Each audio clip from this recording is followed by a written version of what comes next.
શ્રી કૃષ્ણાય નમઃ.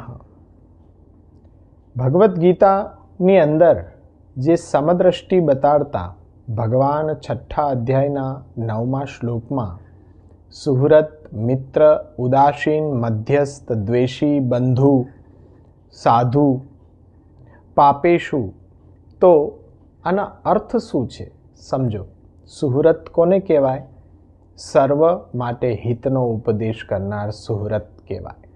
મિત્ર એટલે શું? સ્નેહથી આપણો પરવશ જે થયેલો હોય એ મિત્ર છે. ઉદાસીન એટલે શું? કે જે શત્રુ પણ ન હોય અને મિત્ર પણ ન હોય. મધ્યસ્થ એટલે વાદ કરનાર, બંને બાજુના પક્ષને સદ અને અસદ વાક્યનો નિર્ણય કરનાર. દ્વેષ્ય એટલે શું? તો કે સદભાવ રહિત.